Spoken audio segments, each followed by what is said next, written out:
Abdullah Shahid, President of the 76th United Nations General Assembly, Your Excellency Secretary General Antonio Guterres, Your Excellency President Moon Jae-in, and distinguished leaders from around the world. It is an honor to be here today, where BTS appointed as special presidential envoys of the Republic of Korea. We're here today to share the stories of our future generation. Before we came here, we asked the young people in their teens and 20s around the world about their past 2 years and about the world they find themselves in today. Jin will share some of the answers we received. Yes, should we take a look? You can feel the good vibes from just looking at these. There were times during the past 2 years when I too felt bewildered and troubled. But still here, we have people who cry out, let's live on, let's make the best of this moment. Because we can't stand still when we are in the ideal time of our lives to take on new challenges. It wasn't as if we could blame anyone, and you must have felt the frustration. Here I'm the same as I was yesterday, but the world changed like we were transported in a flash to a parallel world. I was saddened to hear that entrance and graduation ceremonies had to be canceled. These are moments in life you want to celebrate, and missing out on them must have been upsetting. We were heartbroken when our long-planned concert tours were canceled. And for a while, we yearned for the moments we wanted to make complete. Yes, it was a time for us to mourn for the things that COVID took away from us. A time to discover how precious each and every moment we taken for granted were. Suga mentioned the precious things we taken for granted, and lots of people answered our question by sharing pictures of their precious moments. Many people showed how they share their moments with nature. I think during these 2 years, they found dear the time they experienced and care for nature. Yes, but maybe because we feel an encroaching sense of dread that our time on this earth is limited, we just talked about the things we mourn, and I shudder to think about mourning for the earth. Everyone agrees that climate change is an important problem, but talking about what the best solution might be, that's not easy. It's a topic that's tough to make conclusions about.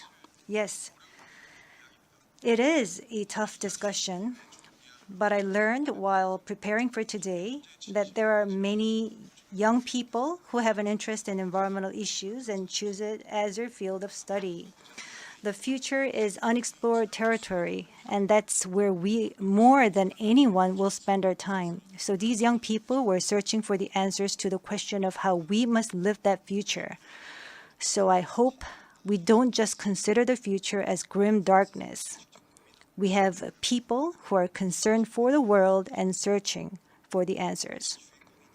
There are still many pages left in the story about us, and I thought we shouldn't talk like the ending's already been written. Of course, sometimes the world seems stuck in place even if you're ready to go. Sometimes it feels like you've lost your way. There was a time when we felt the same way.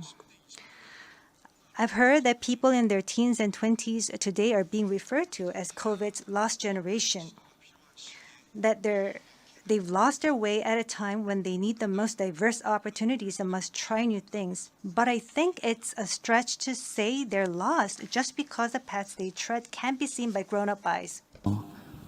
Yes, take a look at these pictures. Here we have many who are trying hard to continue their friendships online in new ways, start learning new things, live healthier lives. I'm sorry, excuse me. 네, 새롭게 공부를 시작하고 더 Yes, these kids are trying to learn new things and trying to figure new things out. They don't look lost. They look like they are finding new courage and taking on new challenges. I think that's why instead of the lost generation, a more appropriate name would be the welcome generation. Because instead of fearing change, this generation says welcome and keeps forging ahead. That's right. If we believe in possibilities and hope, even when the unexpected happens, we will not lose our way, but discover new ones. There will be choices we make that may not be perfect, but that does not mean there will be nothing we can do. That's what I think. What is important are the choices we make when we're faced with change, right? Some of you heard the news that we're coming to the UN, and a lot of you were wondering whether we have been vaccinated.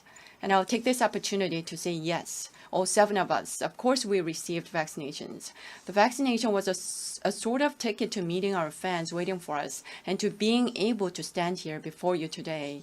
Just like we said in our message today, we too are doing the things that we're able to do right now.